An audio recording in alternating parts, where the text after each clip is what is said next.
کہتے ہیں کہ ایک دن بہلول دریائے دجلہ کے کنارے بیٹھے گیلی ریت کی ڈھیریاں بنا رہے تھے اور ہارون رشید کی چہیتی ملکہ زبیدہ بڑے انہماک کے ساتھ انہیں دیکھ رہی تھی۔ وہ مٹی کی ڈھیری بناتے اور پھر خود ہی اسے مسمار کر دیتے۔ ملکہ جھروکے سے اتر کر اپنی سہیلیوں کے ہمراہ دریا کنارے آ گئی اور پوچھا، کیا کر رہے ہو بہلول؟ بہلول نے ادائے بے نیازی سے کہا، جنت کے محل بنا رہا ہوں۔ ملکہ نے سوال کیا، اگر کوئی تم سے یہ محل خریدنا چاہے تو فروخت کرو گے؟ بہلول نے کہا، ہاں کیوں نہیں، میں بناتا بھی ہوں اور فروخت بھی کرتا ہوں۔ ملکہ نے پوچھا، بتاؤ ایک محل کی قیمت کیا ہے؟ بہلول نے بے ساختہ کہا، 3 درہم۔ بعض لوگوں نے 1 درہم بھی لکھا ہے۔ ملکہ کے حکم پر بہلول کو 3 درہم اسی وقت ادا کر دیے گئے۔ یہ واقعہ ملکہ نے اپنے شوہر خلیفہ ہارون رشید کو بتایا، جسے خلیفہ نے مذاق میں ٹال دیا۔ لیکن رات کو ہارون نے خواب میں جنت کے مناظر دیکھے، جن میں آبشاروں اور مرغزاروں خوبصورت محلات بھی شامل تھے۔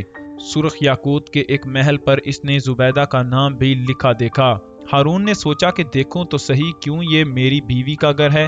وہ محل میں داخل ہونے کے لیے جیسے ہی دروازے پر پہنچا، دربان نے اسے روک لیا۔ ہارون رشید کہنے لگا، اس پر تو میری بیوی کا نام لکھا ہے، اس لیے مجھے اندر جانا ہے۔ دربان نے کہا، نہیں، یہاں کا دستور الگ ہے، جس کا نام ہوتا ہے صرف اسی کو اندر جانے کی اجازت ہے، لہٰذا آپ کو داخل ہونے کی اجازت نہیں۔ جب دربان نے ہارون کو پیچھے ہٹایا تو اس کی آنکھ کھل گئی، لیکن بیدار ہونے پر خیال آیا کہ اللہ تعالیٰ نے زبیدہ کے حق میں بہلول کی دعا قبول کر لی ہے۔ چنانچہ وہ ساری رات اسی افسوس میں کروٹیں بدلتا رہا۔ اگلی شام وہ بہلول کو تلاش کرتا دریا کنارے پہنچ گیا۔ بہلول ایک جگہ بیٹھے اسی طرح مکان بنا رہے تھے۔ ہارون نے پوچھا، کیا کر رہے ہیں؟ بہلول نے کہا، جنت کے محل بنا رہا ہوں۔ ہارون نے پوچھا، بیچو گے؟ تو بہلول نے کہا، ہاں کیوں نہیں، میں بناتا بھی ہوں اور فروخت بھی کرتا ہوں۔ ہارون نے سوال کیا کہ بتاؤ ایک محل کی قیمت کیا ہے؟ تو بہلول نے جواب دیا، تیری پوری سلطنت۔ ہارون رشید نے کہا، اتنی قیمت تو میں نہیں دے سکتا، کل تو آپ 3 درہم کے بدلے میں دے رہے تھے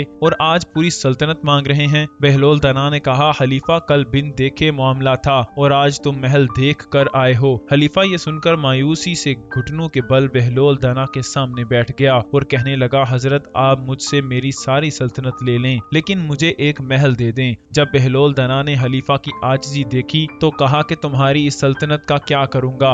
اس دنیا کی محبت تو بہت سے گناہوں کی جڑ ہے، جاؤ اپنی سلطنت اپنے پاس رکھو، میں اس محل کو بھی تمہارے لیے 3 درہم میں فروخت کرتا ہوں۔